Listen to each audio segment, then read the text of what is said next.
students, welcome to CBSE classroom. This is me Irfana. We are 10th standard students in chemistry chapter 4 carbon and its compounds discussing.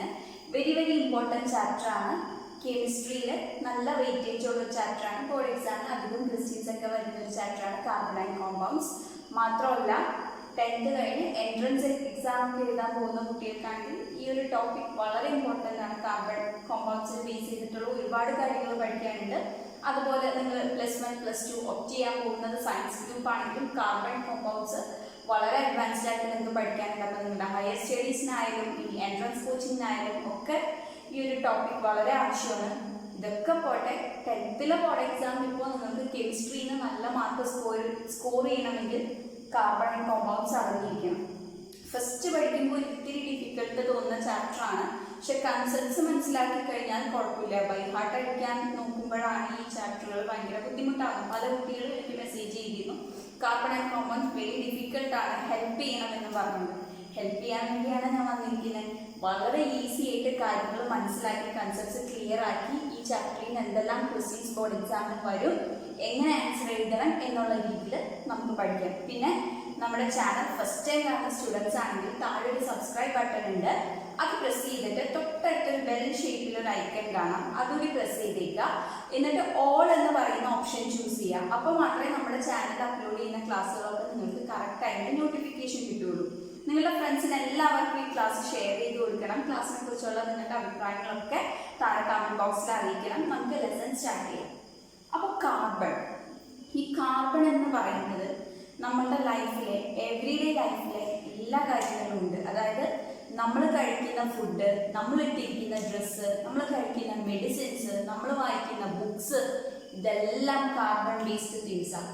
എന്തിനേറെ പറയുന്നു, all living beings, all living structures on earth are carbon based.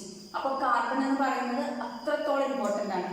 Earth ക്രസ്റ്റിൽ മിനറൽസിന്റെ ഫോമിൽ അല്ലെങ്കിൽ മിനറൽസിൽ കാർബണിന്റെ content വളരെ കുറവാണ്. അല്ലെങ്കിൽ അറ്റ്മോസ്ഫിയറിൽ carbon ഡൈ ഓക്സൈഡിന്റെ പെർസെൻറ്റേജ് നോക്കിക്കഴിഞ്ഞാൽ വളരെ കുറവാണ്. പക്ഷെ ഓൾ ലിവിങ് തിങ്സിലും ഓൾ തിങ്സ് വി യൂസ് അതിലെല്ലാത്തിലും കാർബൺ ഉണ്ട്. എല്ലാം കാർബൺ ബേസ്ഡ് ആണ്. അതുകൊണ്ട് തന്നെ കാർബൺ വളരെ ഇമ്പോർട്ടൻ്റ് ആയിട്ടുള്ള ഒരു കാര്യമാണ്. അപ്പൊ നമുക്ക് ഈ ചാപ്റ്ററിൽ ഫസ്റ്റ് പഠിക്കാനുള്ളത് കാർബണിലെ ബോണ്ടിങ് ആണ്. എക്സാം പോയിന്റ് ഓഫ് വ്യൂവിൽ വെരി ഇമ്പോർട്ടൻ്റ് ആണ്. കാരണം ഈ ഏരിയയിൽ നിന്ന് MCQs വരാം, ഷോർട്ട് ക്വസ്റ്റ്യൻസ്, ലോങ് ക്വസ്റ്റ്യൻസ് എല്ലാം വരാവുന്ന ഒരു ഏരിയയാണ്. ഓക്കെ, കൂടുതലും നമ്മൾ ഇതിൽ നിന്ന് പ്രതീക്ഷിക്കേണ്ടത് 2 മാർക്ക് ക്വസ്റ്റ്യൻസും 3 മാർക്ക് ക്വസ്റ്റ്യൻസും ഇഷ്ടം പോലെ ചോദിക്കാനുള്ള കാര്യങ്ങൾ ഈ ബോണ്ടിങ്ങുമായിട്ട് ബന്ധപ്പെട്ട് വരുന്നുണ്ട്. അപ്പൊ നമുക്ക് ഫസ്റ്റ് തന്നെ കാർബണിലെ ബോണ്ടിങ് എങ്ങനെയാണെന്ന് നോക്കാം. നമുക്ക് ബോണ്ടിങ് ഇൻ കാർബണിനെ കുറിച്ച് പഠിക്കുന്നതിന് മുമ്പ് ആദ്യം കാർബൺ കോമ്പൗണ്ട്സിന്റെ ഏറ്റവും ബേസിക് ആയിട്ടുള്ള പ്രോപ്പർട്ടീസ് നോക്കാം. കാരണം 2 മാർക്ക് ക്വസ്റ്റ്യനൊക്കെ ആയിട്ട് എക്സ്പെക്ട് ചെയ്യാവുന്നതാണ്. List down the properties of carbon compounds. അപ്പൊ എന്തൊക്കെയാണ് പറയുന്നത്? They are poor conductors of electricity, അതായത് ബാഡ് കണ്ടക്ടേഴ്സ് ഓഫ് ഇലക്ട്രിസിറ്റി. അതായത് ഇലക്ട്രിസിറ്റിനെ കണ്ടക്ട് ചെയ്യില്ല, ഇലക്ട്രിക് ചാർജിന്റെ ഫ്ലോ അനുവദിക്കില്ല. ആര്? Carbon compounds. Carbon compounds are poor conductors of electricity. അതുപോലെ കാർബൺ കോമ്പൗണ്ട്സിൽ മോളിക്യൂൾസ് തമ്മിലുള്ള ഫോഴ്സ് ഓഫ് അട്രാക്ഷൻ കുറവായിരിക്കും. ഫോഴ്സ് ഓഫ് അട്രാക്ഷൻ കുറവായതുകൊണ്ട് തന്നെ മോളിക്യൂൾസ് തമ്മിലുള്ള ഫോഴ്സിനെ നമുക്ക് ഈസി ആയിട്ട് ബ്രേക്ക് ചെയ്യാൻ പറ്റും. അപ്പോൾ മോളിക്യൂൾസ് തമ്മിലുള്ള ഫോഴ്സിനെ ഈസി ആയിട്ട് ബ്രേക്ക് ചെയ്യിക്കാൻ പറ്റും. മീൻസ് അവരെ ഈസി ആയിട്ട് മെൽറ്റ് ചെയ്യിക്കാൻ പറ്റും, അല്ലെങ്കിൽ ഈസി ആയിട്ട് ബോയിൽ ചെയ്യിക്കാൻ പറ്റും. അതായത് മെൽറ്റിംഗ് പോയിന്റും ബോയിലിംഗ് പോയിന്റും കുറവായിരിക്കും. അപ്പോൾ കാർബൺ കോമ്പൗണ്ട്സിന്റെ പ്രോപ്പർട്ടീസ് ലിസ്റ്റ് ചെയ്യാൻ പറഞ്ഞൊരു ക്വസ്റ്റ്യൻ വന്നാൽ മെയിൻ ആയിട്ട് പറയേണ്ടത് ഇതാണ്. They are poor conductors of electricity. അതുപോലെ തന്നെ മോളിക്യൂൾസ് തമ്മിലുള്ള ഫോഴ്സ് ഓഫ് അട്രാക്ഷൻ കുറവാണ്. ഇനി ഈ ഒരു പോർഷനിൽ നിന്ന് MCQ പ്രതീക്ഷിക്കാം. അതായത് ഓപ്ഷനിൽ 4 ഓപ്ഷനാണ് ഉണ്ടാവുക. അതായത് carbon compounds are good conductors of electricity, carbon compounds R bad conductors of electricity, they are insulators, അങ്ങനെയൊക്കെ പറഞ്ഞ് 4 ഓപ്ഷൻ തരും. എന്നിട്ട് കറക്റ്റ് 1 ചൂസ് ചെയ്യാൻ അല്ലെങ്കിൽ റോങ് 1 ചൂസ് ചെയ്യാൻ പറയും. അപ്പൊ നമുക്ക് അറിഞ്ഞിരിക്കണം ഇലക്ട്രിസിറ്റിയുടെ പുവർ കണ്ടക്ടേഴ്സ് ആണ് കാർബൺ കോമ്പൗണ്ട്സ്. അവർ ഇലക്ട്രിസിറ്റി കണ്ടക്ട് ചെയ്യില്ല. പിന്നെ വരുന്നത് എന്താ? ഫോഴ്സ് ഓഫ് അട്രാക്ഷൻ എങ്ങനെയാണ്? അതും MCQൽ പ്രതീക്ഷിക്കാം. സ്ട്രോങ്ങർ ആണോ, ലെസ്സർ ആണോ, അല്ലെങ്കിൽ നോ ഫോഴ്സ് ഓഫ് അട്രാക്ഷൻ ആണോ? എന്താണ്? കാർബൺ കോമ്പൗണ്ട്സിലെ മോളിക്യൂൾസ് തമ്മിലുള്ള ഫോഴ്സ് ഓഫ് അട്രാക്ഷൻ കുറവാണ്. അതുകൊണ്ട് അതുകൊണ്ട് തന്നെ കാർബൺ കോമ്പൗണ്ട്സിന്റെ മെൽറ്റിംഗ് പോയിന്റും ബോയിലിംഗ് പോയിന്റും എന്തായിരിക്കും? ലോ ആയിരിക്കും. അത് another MCQ ആണ്. അതായത് കാർബൺ കോമ്പൗണ്ട്സിന്റെ melting and boiling point low ആണോ ഹൈ ആണോ അങ്ങനെ ഒരു 4 ഓപ്ഷൻ തരും. നമ്മൾ എന്ത് ചൂസ് ചെയ്യും? കാർബൺ കോമ്പൗണ്ട്സിന്റെ melting point and boiling point low ആണ്, കുറവാണ്. കാരണം എന്താ? Force of attraction between the molecules are lesser. Okay, force of attraction അത്ര സ്ട്രോങ് അല്ല, ഒരു ഈസി ആയിട്ട് ബ്രേക്ക് ചെയ്യാൻ പറ്റും. അപ്പൊ ഈ ഏരിയയിൽ നിന്ന് MCQ പ്രതീക്ഷിക്കാം, 2 മാർക്ക് ക്വസ്റ്റ്യൻ പ്രതീക്ഷിക്കാം. ആ മാർക്ക് സ്കോർ ചെയ്യാലോ. ഇത് മനസ്സിലായില്ലേ? കാർബൺ കോമ്പൗണ്ട്സിന്റെ ബേസിക് പ്രോപ്പർട്ടീസ്. കാർബണിന്റെ ബോണ്ടിങ് പഠിക്കണമെങ്കിൽ ആദ്യം നമുക്ക് കാർബണിന്റെ ഇലക്ട്രോണിക് കോൺഫിഗറേഷൻ അറിഞ്ഞിരിക്കണം. എങ്ങനെയാണെന്ന് നോക്കാം. ഒരു ആറ്റത്തിന്റെ ഇലക്ട്രോണിക് കോൺഫിഗറേഷൻ എഴുതണമെങ്കിൽ അതിന്റെ അറ്റോമിക് നമ്പർ അറിഞ്ഞിരിക്കണം. അപ്പോൾ കാർബണിന്റെ ബോണ്ടിങ് എക്സ്പ്ലെയിൻ ചെയ്യാൻ പറഞ്ഞാൽ നമ്മൾ ആദ്യം കാർബണിന്റെ ഇലക്ട്രോണിക് കോൺഫിഗറേഷൻ പറയണം. ചിലപ്പോൾ ക്വസ്റ്റ്യൻ ഇങ്ങനെയായിരിക്കും, കാർബണിന്റെ ഇലക്ട്രോണിക് കോൺഫിഗറേഷൻ മാത്രം എക്സ്പ്ലെയിൻ ചെയ്യാൻ പറഞ്ഞൊരു ക്വസ്റ്റ്യൻ വരും. അപ്പോൾ കോൺഫിഗറേഷനെ കുറിച്ച് മാത്രം പറഞ്ഞു നിർത്തുക. പിന്നെ നമ്മൾ ബോണ്ടിങ് പറയണമെന്നില്ല. അപ്പോൾ എന്തായാലും ഇലക്ട്രോണിക് കോൺഫിഗറേഷൻ മസ്റ്റ് ആണ്. അപ്പോൾ ആദ്യം പറയേണ്ടത് കാർബണിന്റെ അറ്റോമിക് നമ്പർ എത്രയാണ്? കാർബണിന്റെ അറ്റോമിക് നമ്പർ എത്രയാ? 6. ഓക്കെ, ഇത് ഇപ്പൊ തന്നെ പഠിച്ചേക്കുക. കാർബണിന്റെ അറ്റോമിക് നമ്പർ 6 ആണ്. ഇനി ഒരു ആറ്റത്തിന് ചുറ്റും 4 ഷെല്ലാണ് ഉണ്ടാവുക, KLMN. Okay, KLMN. ഈ K എന്ന് പറയുന്ന ഷെല്ലിന്റെ മാക്സിമം കപ്പാസിറ്റി എന്ന് പറയുന്നത് 2 ആണ്. ഓക്കെ, 2. അപ്പോൾ കാർബണിന്റെ അറ്റോമിക് നമ്പർ 6 ആണല്ലോ. അപ്പോൾ K ഷെല്ലിന് എത്ര വേണം? 2 എണ്ണം വേണം. അപ്പൊ ഈ 6 ന്ന് 2 എണ്ണം എടുത്തു, K ഷെല്ല് ഫിൽ ചെയ്തു. 6 ന്ന് 2 എടുത്തു കഴിഞ്ഞാൽ 6 ഇലക്ട്രോൺസിൽ നിന്ന് 2 ഇലക്ട്രോൺസ് എടുത്തു. ബാക്കി എത്രയുണ്ട്?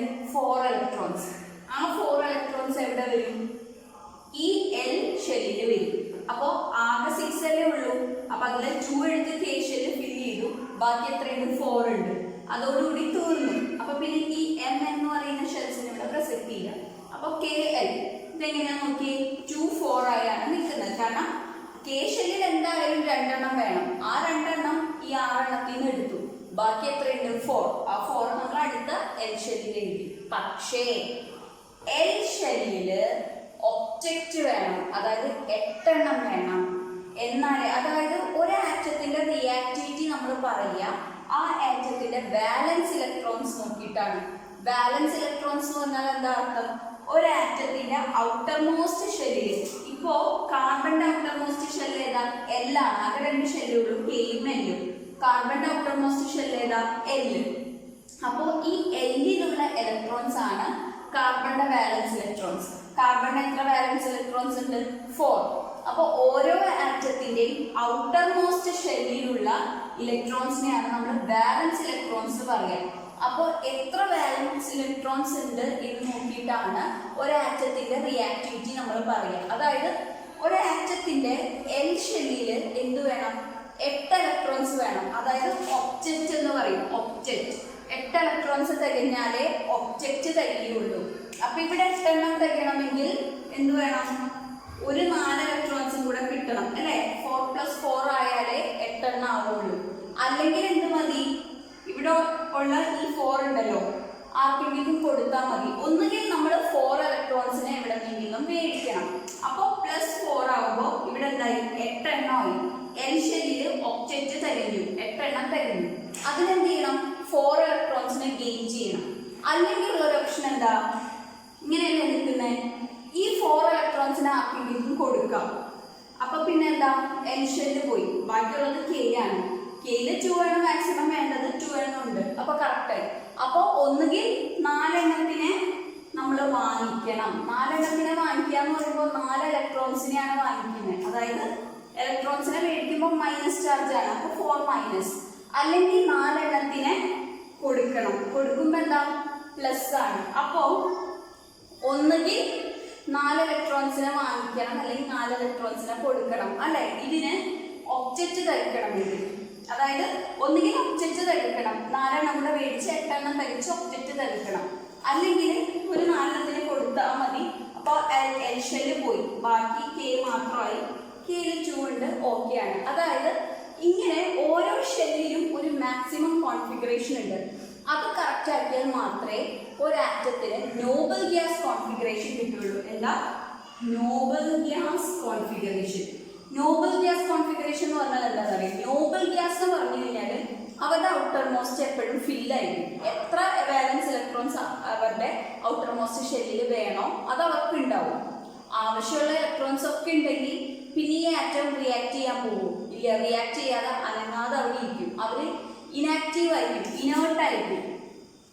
ഇനേർട്ട് എന്ന് പറഞ്ഞാൽ ആക്റ്റീവ് അല്ലാത്ത, കാരണം അവർക്ക് നോബൽ ഗ്യാസ് കോൺഫിഗറേഷൻ ആയി, അതായത് അവർക്ക് ആവശ്യമുള്ള ഇലക്ട്രോൺസ് ഒക്കെ കിട്ടിക്കഴിഞ്ഞു. ഇനി അവർക്ക് റിയാക്ട് ചെയ്യേണ്ട കാര്യമില്ല. അപ്പോൾ ഒട്ടും റിയാക്ട് ചെയ്യാതെ ഇനേർട്ട് ആയിട്ട് ഇരിക്കുന്ന അവസ്ഥയാണ് നോബൽ ഗ്യാസ് കോൺഫിഗറേഷൻ എന്ന് പറയുന്നത്. അപ്പൊ നമ്മുടെ കാർബണിന് നോബൽ ഗ്യാസ് കോൺഫിഗറേഷൻ കിട്ടണമെങ്കിൽ ഒന്നുകിൽ 4 ഇലക്ട്രോൺസ് ലൂസ് ചെയ്യണം, അല്ലെങ്കിൽ 4 ഇലക്ട്രോൺസിനെ ഗെയിൻ ചെയ്യണം. പക്ഷെ ഈ രണ്ട് കേസിലും പ്രോബ്ലം ഉണ്ട്. കാരണം കാർബണിന്റെ അറ്റോമിക് നമ്പർ 6 അല്ലേ, അതായത് 6 പ്രോട്ടോൺസും ഉണ്ട്, 6 ഇലക്ട്രോൺസും ഉണ്ട്. അപ്പോൾ പ്രോട്ടോൺ എന്ന് പറയുന്നത് പോസിറ്റീവ് ചാർജ് ആണ്, ഇലക്ട്രോൺ എന്ന് പറയുന്നത് നെഗറ്റീവ് ചാർജ് ആണ്. പോസിറ്റീവ് നെഗറ്റീവ് ചാർജ് തമ്മിൽ എപ്പോഴും അട്രാക്ഷൻ ആയിരിക്കും. അതായത് ഈ പ്രോട്ടോൺസും ഇലക്ട്രോൺസും തമ്മിൽ വളരെ അട്രാക്റ്റഡ് ആയിട്ട് ഇരിക്കുകയായിരിക്കും. അപ്പോൾ ഒരു കാർബൺ ആറ്റത്തിന്റെ ന്യൂക്ലിയസിന്റെ ഉള്ളിൽ 6 പ്രോട്ടോൺസ് ഉണ്ട്. ഈ 6 പ്രോട്ടോൺസിനോട് അറ്റാച്ച്ഡ് ആയിട്ടാണ് പുറത്ത് എന്തുള്ളത്? 6 ഇലക്ട്രോൺസ് ഉള്ളത്. അപ്പോൾ നമുക്ക് 4 എണ്ണം നമ്മൾ വിട്ടുകൊടുക്കുകയാണെങ്കിൽ, ഈ 4 എണ്ണത്തിന് നമ്മൾ വിട്ടുകൊടുക്കുക എന്ന് പറഞ്ഞു കഴിഞ്ഞാൽ ബുദ്ധിമുട്ടാണ്. കാരണം ഒരുപാട് എനർജി സ്പെൻഡ് ചെയ്യേണ്ടി വരും. കാരണം ഇലക്ട്രോൺസും പ്രോട്ടോൺസും നെഗറ്റീവും പോസിറ്റീവും ചാർജ് ആയതുകൊണ്ട് വളരെ അട്രാക്റ്റഡ് ആണ്.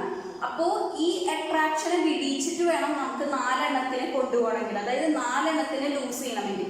കാർബൺ ആറ്റത്തിന് ഒരു 4 എണ്ണത്തിനെ ലൂസ് ചെയ്യണം എന്ന് പറഞ്ഞു കഴിഞ്ഞാൽ അത് പ്രോട്ടോണുമായിട്ട് അട്രാക്റ്റഡ് ആയിട്ട് ഇരിക്കുക. ആ പ്രോട്ടോണിൽ നിന്ന് അതിനെ ഡിറ്റാച്ച്ഡ് ആയിട്ട് കൊണ്ടുപോകണം. അങ്ങനെ ഡിറ്റാച്ച് ചെയ്യണമെങ്കിൽ, വിടർത്തി എടുക്കണമെങ്കിൽ നല്ലപോലെ എനർജി സ്പെൻഡ് ചെയ്യണം. അപ്പോൾ ഇവിടെ അധികം എനർജി കൺസപ്ഷൻ വരും.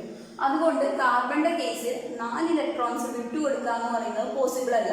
അങ്ങനെ പോസിബിൾ അല്ലാത്തതിന്റെ റീസൺ എന്താ? കാർബണിന്റെ അറ്റോമിക് നമ്പർ 6 ആണ്, അതായത് 6 പ്രോട്ടോൺസും 6 ഇലക്ട്രോൺസും ഉണ്ട്. ഈ പ്രോട്ടോൺസും ഇലക്ട്രോൺസും ഓപ്പോസിറ്റ് ചാർജസ് ആണ്, പരസ്പരം അട്രാക്റ്റഡ് ആയിട്ട് ഇരിക്കുകയാണ്. അപ്പൊ ഈ മൊത്തം 6 ഇലക്ട്രോൺസ് ഉള്ളതിൽ നിന്ന് 2 എണ്ണത്തിനെ അവിടെ നിർത്തിയിട്ട് 4 എണ്ണത്തിനെ ഡിറ്റാച്ച് ചെയ്ത് കൊണ്ടുപോകണം എന്ന് പറഞ്ഞു കഴിഞ്ഞാൽ ഈ പ്രോട്ടോൺസിനായിട്ട് അട്രാക്റ്റഡ് ആയിട്ട് ഇരിക്കുന്നതിനെ നമ്മൾ മാറ്റി കൊണ്ടുപോകണം. അപ്പൊ എന്താ? ഓവർ എനർജി അവിടെ സ്പെൻഡ് ചെയ്യേണ്ടി വരും. അതുകൊണ്ട് 4 എണ്ണത്തിനെ ലൂസ് ചെയ്യുക എന്ന് പറയുന്നത് നടക്കുന്ന കാര്യമല്ല. അപ്പൊ പിന്നെയുള്ള ഓപ്ഷൻ എന്താ?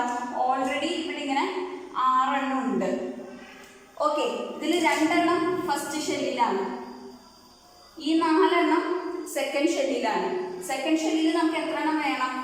8 എണ്ണം വേണം. 4 എണ്ണേ ഉള്ളൂ.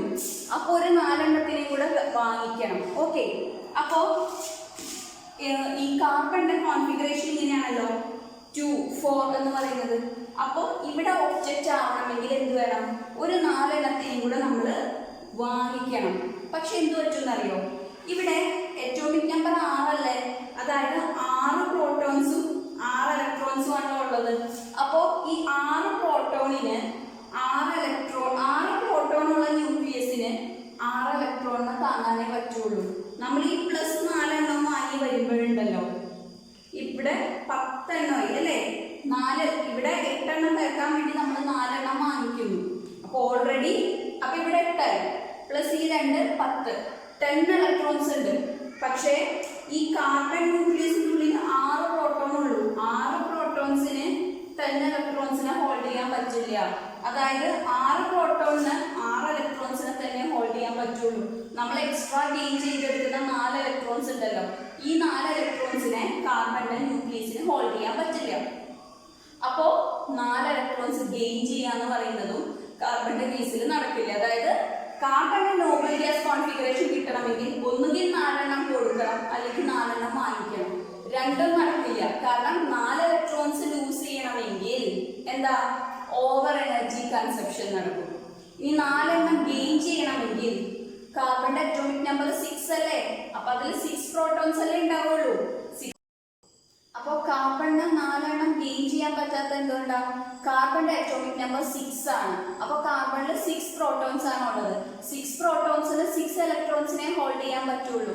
എക്സ്ട്രാ 4 എണ്ണം ഇലക്ട്രോൺസ് നമ്മൾ വാങ്ങിക്കഴിഞ്ഞാൽ 6 പ്രോട്ടോൺസ് ഉള്ള ന്യൂക്ലിയസിന് ഈ എക്സ്ട്രാ വരുന്ന 4 ഇലക്ട്രോൺസിനെ ഹോൾഡ് ചെയ്യാൻ പറ്റില്ല.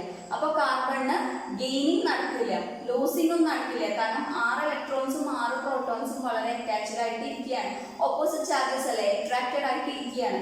അതിൽ 2 എണ്ണത്തിനെ മാത്രം നിർത്തിക്കൊണ്ട് 4 എണ്ണത്തിനെ നമുക്ക് എടുത്ത് കളയാനായിട്ട്, ലൂസ് ചെയ്യാനായിട്ട് പറ്റില്ല. കാരണം അവിടെ ഓവർ എനർജി കൺസപ്ഷൻ നടക്കും, ഒരുപാട് എനർജി സ്പെൻഡ് ചെയ്യേണ്ടി വരും ഈ 4 എണ്ണത്തിനെ ഡിറ്റാച്ച് ചെയ്ത് എടുക്കണമെങ്കിൽ. അപ്പോൾ കാർബണിന് 4 എണ്ണം ഗെയിൻ ചെയ്യാനോ 4 എണ്ണം ലൂസ് ചെയ്യാനോ പറ്റില്ല. പിന്നെ കാർബൺ യൂസ് ചെയ്യുന്ന മെക്കാനിസം എന്താണ്?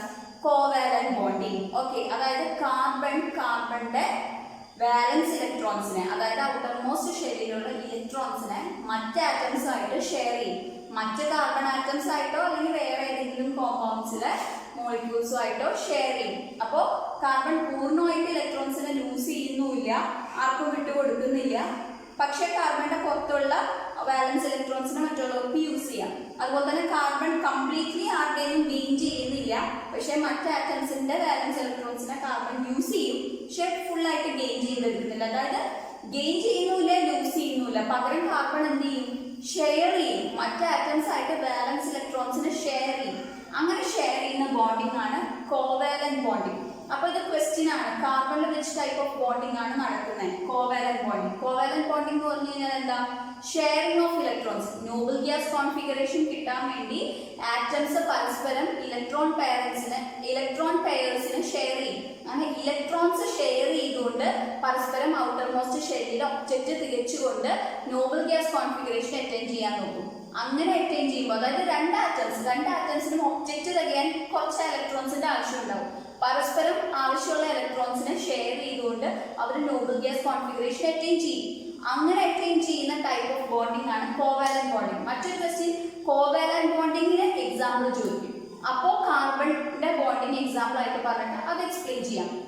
5 മാർക്ക് ക്വസ്റ്റ്യൻ ആണെങ്കിൽ കാർബണിന്റെ അറ്റോമിക് നമ്പർ പറയണം, കാർബണിന്റെ ഇലക്ട്രോണിക് കോൺഫിഗറേഷൻ പറയണം, കാർബണിന് ഇലക്ട്രോൺസ് ലൂസ് ചെയ്യാൻ പറ്റാത്തതിന്റെയും ഗെയിൻ ചെയ്യാൻ പറ്റാത്തതിന്റെയും റീസൺ പറയണം. അതിന് പകരം കാർബൺ യൂസ് ചെയ്യുന്ന മെക്കാനിസം എന്ന് പറഞ്ഞു കഴിഞ്ഞാൽ ഷെയറിംഗ് ഓഫ് ഇലക്ട്രോൺസ് ആണെന്ന് പറയണം. ഇങ്ങനെ ഷെയറിംഗ് ഓഫ് ഇലക്ട്രോൺസ് വഴി ഫോം ചെയ്യുന്ന ബോണ്ടിങ് ആണ് കോവാലന്റ് ബോണ്ടിങ് എന്ന് പറയണം. കോവാലന്റ് ബോണ്ടിങ് നടക്കുന്നതിന് വേറെയും എക്സാമ്പിൾസ് ഉണ്ട്. ഹൈഡ്രജൻ മോളിക്യൂളിൽ നടക്കും, നൈട്രജൻ മോളിക്യൂളിൽ നടക്കും, മീഥെയിനിൽ നടക്കും. നിങ്ങൾ ബയോഗ്യാസിൽ കമ്പോണന്റ് ആയിട്ടുള്ള മീഥെയിനെ കുറിച്ച് പഠിച്ചിട്ടില്ലേ? മീഥെയിനിൽ നടക്കും. അപ്പോൾ ബോർഡ് എക്സാമിന് ഇതിലേതെങ്കിലും എക്സാമ്പിൾ ആയിരിക്കും കോവാലന്റ് ബോണ്ടിന്റെ എക്സാമ്പിൾ ആയിട്ട് ചോദിക്കുക. ഓക്കെ, ഇനി ഇതല്ലാത്തൊരു എക്സാമ്പിൾ ചോദിച്ചാൽ ഒരു 3-4 എക്സാമ്പിൾസ് നിങ്ങൾ നല്ല വൃത്തിയായിട്ട് പഠിച്ചു വെച്ചിട്ടുണ്ടെങ്കിൽ വേറൊരു എക്സാമ്പിൾ ചോദിച്ചാൽ നമുക്ക് ചെയ്യാൻ പറ്റും. അപ്പോൾ കോവാലന്റ് ബോണ്ടിങ് നടക്കുന്ന ഒരു 4-5 എക്സാമ്പിൾസ് ഞാൻ പറഞ്ഞു തരാം. ഇത്രയും ഈ ഒരു 4-5 എക്സാമ്പിൾസ് നന്നായിട്ട് പഠിച്ചു വെച്ചാൽ തന്നെ വേറെ ഏതെങ്കിലും ആണ് വരുന്നത്, ഇതിൽ നിന്ന് തന്നെ ചോദിക്കാനേ ചാൻസ് ഉള്ളൂ. ഇനി വേറെ ഏതെങ്കിലും വന്നാലും നിങ്ങൾക്ക് ചെയ്യാൻ പറ്റും. നമ്മൾ ഇവിടെ ഡിസ്കസ് ചെയ്യുന്ന എക്സാമ്പിൾസ് ഒക്കെ നിങ്ങൾ കൺസെപ്റ്റ് മനസ്സിലാക്കി പഠിക്കുന്നുണ്ടെങ്കിൽ ബോർഡ് എക്സാമിന് മറ്റൊരു എക്സാമ്പിൾ ആണ് ചോദിക്കുന്നെങ്കിൽ ഈ സെയിം കൺസെപ്റ്റ് അപ്ലൈ ചെയ്ത് നമുക്ക് അവിടെ ചെയ്യാനായിട്ട് പറ്റും. കാർബൺ കോമ്പൗണ്ട്സിലെ ബോണ്ടിങ് പഠിക്കുന്നതിന് മുമ്പ് നമുക്ക് ചില സിമ്പിൾ മോളിക്യൂൾസിലെ ബോണ്ടിങ് പഠിക്കാം. എക്സാമിൽ ചോദിക്കുന്നതാണ് ഹൈഡ്രജനിലെ ഒരു ഹൈഡ്രജൻ മോളിക്യൂളിലെ ബോണ്ടിങ്. 2 മാർക്ക് ക്വസ്റ്റ്യൻ കേട്ട് വരാം. അതായത് നമുക്കറിയാം ഹൈഡ്രജന്റെ അറ്റോമിക് നമ്പർ എന്ന് പറയുന്നത് 1 ആണ്. ഓക്കെ, അപ്പോൾ ഈ KLMN 4 ഷെൽസിൽ ഈ 3 കൺസിഡർ ചെയ്യേണ്ട കാര്യമില്ല. കാരണം ആകെ ഒരെണ്ണേ ഉള്ളൂ, അത് K ഷെല്ലിൽ വരും. പക്ഷേ K ഷെല്ലിൽ മാക്സിമം എത്ര എണ്ണം വേണം? 2 ഇലക്ട്രോൺസ് വേണം. ഹൈഡ്രജന്റെ K ഷെല്ലിൽ ഒരെണ്ണേ ഉള്ളൂ. അപ്പോൾ ഹൈഡ്രജന് ഒരെണ്ണത്തിൻ്റെയും കൂടെ ആവശ്യമുണ്ട്. അപ്പോൾ ഹൈഡ്രജന്റെ ഏറ്റവും അടുത്തുള്ള നോബൽ ഗ്യാസ് ഏതാ? ഹീലിയം. ഹീലിയത്തിന്റെ ഇലക്ട്രോണിക് കോൺഫിഗറേഷൻ വരുന്നത് 2 ആണ്. ഹൈഡ്രജൻ എപ്പോഴും ഹൈഡ്രജന്റെ ഏറ്റവും അടുത്ത് കിടക്കുന്ന നോബൽ ഗ്യാസിന്റെ കോൺഫിഗറേഷൻ അറ്റൈൻ ചെയ്യാനാണ് നോക്കുക. അതായത് ഹൈഡ്രജന്റെ ഏറ്റവും അടുത്തുള്ള നോബൽ ഗ്യാസ് എന്ന് പറയുന്നത് ഹീലിയം ആണ്. അപ്പൊ ഹൈഡ്രജൻ എപ്പോഴും ഹീലിയത്തിന്റെ കോൺഫിഗറേഷൻ എത്താനാണ് നോക്കുക. ഹീലിയത്തിന്റെ കോൺഫിഗറേഷൻ എന്താ? 2 ആണ്. അപ്പൊ ഹൈഡ്രജന് 2 എത്തണമെങ്കിൽ ഒരെണ്ണം കൂടെ വേണം. ഹൈഡ്രജന്റെ അറ്റോമിക് നമ്പർ 1 ആണ്, ഒരു ഇലക്ട്രോണേ ഉള്ളൂ. അപ്പൊ K ഷെല്ലിൽ ഒരെണ്ണേ ഉള്ളൂ. അപ്പൊ ഹൈഡ്രജൻ ഈ കോൺഫിഗറേഷൻ കിട്ടണമെങ്കിൽ, അതായത് 2 എണ്ണം ആവണമെങ്കിൽ ഒരെണ്ണത്തിന്റെ ആവശ്യമുണ്ട്. അപ്പോൾ ഒരു ഹൈഡ്രജൻ ആറ്റത്തിന്റെ വാലൻസ് ഇലക്ട്രോൺ എന്ന് പറഞ്ഞാൽ 1 ആണ്. അപ്പൊ നമ്മൾ 2 ഹൈഡ്രജൻ ആറ്റംസ് എടുത്ത് രണ്ടിന്റെയും ഔട്ടർ മോസ്റ്റ് ഷെല്ലിൽ എന്താ? ഔട്ടർ മോസ്റ്റ് ഷെല്ലിൽ K ആണ്. രണ്ടിലും ഓരോ ഇലക്ട്രോണേ ഉള്ളൂ. പക്ഷേ ഈ ഹൈഡ്രജന് ഒരു ഇലക്ട്രോണിന്റെ കൂടെ ആവശ്യമുണ്ട് 2 എണ്ണം തികയാൻ. ഈ ഹൈഡ്രജനും ഒരു ഇലക്ട്രോണിന്റെ കൂടെ ആവശ്യമുണ്ട്. ഏറ്റവും അടുത്തുള്ള നോബിൾ ഗ്യാസ് കോൺഫിഗറേഷൻ, അതായത് 2 എത്താൻ ഓരോന്നിന്റെ ആവശ്യമുണ്ട്. അപ്പൊ നോക്കിയേ, ഞാനിവിടെ ഹൈഡ്രജൻ, ആദ്യത്തെ ഹൈഡ്രജൻ ആറ്റം എഴുതി, അതിന്റെ ഇലക്ട്രോണിനെ ഇങ്ങനെ മാർക്ക് ചെയ്തു. രണ്ടാമത്തെ ഹൈഡ്രജൻ ആറ്റം എഴുതി, അതിന്റെ ഇലക്ട്രോണിനെ ഇങ്ങനെ മാർക്ക് ചെയ്തു. നോക്കിയേ, ഇതിന് തമ്മിൽ ഇങ്ങനെ ഷെയർ ചെയ്താൽ പോരെ. അതായത് ഈ ഹൈഡ്രജൻ ആറ്റം ഈ ഹൈഡ്രജൻ ആറ്റത്തിന്റെ ഇലക്ട്രോണിനെ കൂടെ എടുത്തു, അപ്പൊ 2 എണ്ണമില്ലേ. ഈ ഹൈഡ്രജൻ ആറ്റം ഇതിന്റെ ഒരെണ്ണത്തിനെ എടുത്തു, അപ്പൊ ഇതിനും 2 എണ്ണമായില്ലേ. ഫുള്ളായിട്ട് വിട്ട് കൊടുത്തിട്ടില്ല, ഫുള്ളായിട്ട് വാങ്ങിയിട്ടില്ല, പക്ഷെ ഷെയർ ചെയ്യുന്നുണ്ട്.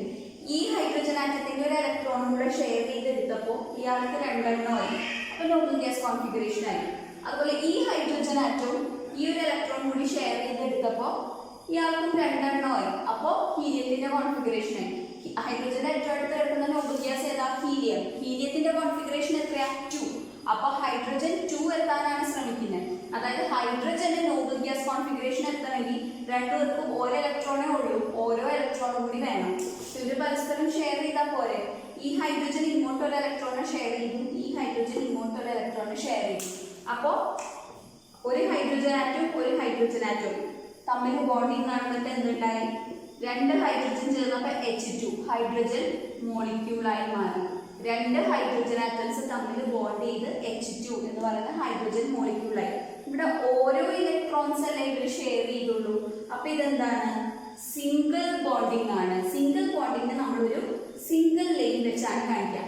അപ്പോൾ ക്വസ്റ്റ്യൻ ഇങ്ങനെയാവാം, അതായത് സിംഗിൾ കോവാലന്റ് ബോണ്ടിങ് എന്താണെന്ന് ചോദിച്ചാൽ ഇത് പറയാം, അല്ലെങ്കിൽ അതിനൊരു എക്സാമ്പിൾ ചോദിക്കാം, അല്ലെങ്കിൽ explain the bonding in H2 molecule എന്ന് ചോദിച്ചു കഴിഞ്ഞാൽ പറയണം ഹൈഡ്രജന്റെ അറ്റോമിക് നമ്പർ 1 ആണ്. അപ്പോൾ കേശലിൽ ഒരു ഇലക്ട്രോണേ ഉള്ളൂ. നോബിൾ ഗ്യാസ് കോൺഫിഗറേഷൻ എത്തണമെങ്കിൽ 2 എണ്ണം ആവണം, അതായത് ഒരെണ്ണം കൂടി വേണം. ഇപ്പൊ 2 ഹൈഡ്രജൻ ആറ്റംസ് എന്ത് ചെയ്യും? അവരുടെ ഓരോ ഇലക്ട്രോൺസിന് വീതം ഷെയർ ചെയ്യും. ഇപ്പൊ 2 പേർക്കും 2 എണ്ണം വീതം കിട്ടി. അപ്പോൾ 2 ഹൈഡ്രജൻ ആറ്റംസ് തമ്മിൽ ബോണ്ട് ചെയ്ത് ഹൈഡ്രജൻ മോളിക്യൂൾ ഉണ്ടായി. ഓരോ ഇലക്ട്രോൺസിലെ ഷെയർ ചെയ്തോളൂ, അതുകൊണ്ട് ഇത് സിംഗിൾ ബോണ്ടിങ് ആണ്. സിംഗിൾ ബോണ്ടിങ്ങിനെ ഇങ്ങനെ ഒരു സിംഗിൾ ലൈൻ വെച്ചാണ് ഡിനോട്ട് ചെയ്യുക. ഇത്രയുമാണ് ഹൈഡ്രജൻ മോളിക്യൂളിലെ ബോണ്ടിങ് ചോദിച്ചാൽ പറയേണ്ടത്, അല്ലെങ്കിൽ സിംഗിൾ ബോണ്ടിങ് എക്സാമ്പിൾ ചോദിച്ചാൽ പറയേണ്ടത്. ഇത്രയും മനസ്സിലായിട്ടുണ്ടാവും വിചാരിക്കുന്നു. അപ്പൊ നമ്മളിന്ന് ബേസിക് ആയിട്ട് പറഞ്ഞത് കാർബൺ കോമ്പൗണ്ട്സിന്റെ പ്രോപ്പർട്ടീസ്, കാർബണിന്റെ അറ്റോമിക് നമ്പർ, കാർബണിന്റെ ഇലക്ട്രോണിക് കോൺഫിഗറേഷൻ, കാർബണില് ഷെയറിംഗ് ഓഫ് ഇലക്ട്രോൺസ് നടക്കുന്നത് എന്തുകൊണ്ടാണ്, അതായത് കാർബണില് ഗെയിനിങ്ങും ലോസിങ്ങും നടക്കാത്തത് എന്തുകൊണ്ടാണ്, കാർബണില് വിച്ച് ടൈപ്പ് ഓഫ് ബോണ്ടിങ് ആണ് നമ്മൾ പറഞ്ഞു, കോവാലന്റ് ബോണ്ടിങ്. കോവാലന്റ് ബോണ്ടിങ് എന്താണെന്ന് നമ്മൾ പറഞ്ഞു. പിന്നെ ഒരു സിമ്പിൾ എക്സാമ്പിൾ ആയിട്ട് ഹൈഡ്രജൻ മോളിക്യൂളിൽ എങ്ങനെയാണ് ബോണ്ടിങ് നടക്കുക എന്ന് പറഞ്ഞു. ഇനി നമുക്ക് അടുത്ത ക്ലാസ്സിൽ വേറെ കുറച്ച് സിമ്പിൾ മോളിക്യൂൾസിലെ ബോണ്ടിങ് എങ്ങനെയാണെന്ന് പഠിക്കാം. അത് കഴിഞ്ഞ് ഡീറ്റെയിൽ ആയിട്ട് കാർബൺ കോമ്പൗണ്ട്സിന്റെ അടുത്ത ക്ലാസ്സിൽ നമുക്ക് കാർബൺ കോമ്പൗണ്ട്സിന്റെ മറ്റ് കാർബൺ കോമ്പൗണ്ട്സിന്റെ ബോണ്ടിങ് എല്ലാം പഠിക്കാം. ഇതിന്റെ ബാക്കി കാര്യങ്ങൾ നോക്കാം. ഇന്നിപ്പോൾ പറഞ്ഞത് ഈ ഒരു ചാപ്റ്ററിന്റെ ബേസിക് കൺസെപ്റ്റ്സ് ആണ്. ഇത്രയും കാര്യങ്ങൾ ക്ലിയർ ആയാൽ തന്നെ ബാക്കി കാര്യങ്ങൾ നിങ്ങൾക്ക് ഓട്ടോമാറ്റിക്കലി ക്ലിയർ ആയിക്കോളും. അപ്പോൾ ക്ലാസ് ശ്രദ്ധിച്ച് കേൾക്കുക, ഇമ്പോർട്ടൻറ്റ് പോയിന്റ്സ് ഒന്ന് ലെക്ചർ നോട്ട് എഴുതുക. ഏതെങ്കിലും പോയിന്റ്സ് മനസ്സിലായില്ലെങ്കിൽ കഴിയുമെങ്കിൽ ക്ലാസ് ഒന്ന് റിപ്പീറ്റ് ചെയ്ത് കേൾക്കുക, നന്നായിട്ട് പഠിക്കുക. ഡൗട്ട്സ് എന്തെങ്കിലും ഉണ്ടെങ്കിൽ അല്ലെങ്കിൽ ക്ലാസ്സിനെ കുറിച്ചുള്ള നിങ്ങളുടെ ഫീഡ്ബാക്ക് താഴെ കമന്റ് ബോക്സിൽ അറിയിക്കുക. ക്ലാസ് ഇഷ്ടപ്പെട്ടെങ്കിൽ ഒന്ന് ലൈക്ക് ചെയ്യണേ. അപ്പോൾ ഞാൻ വൈൻഡപ്പ് ചെയ്യാണ്. Thank you, by.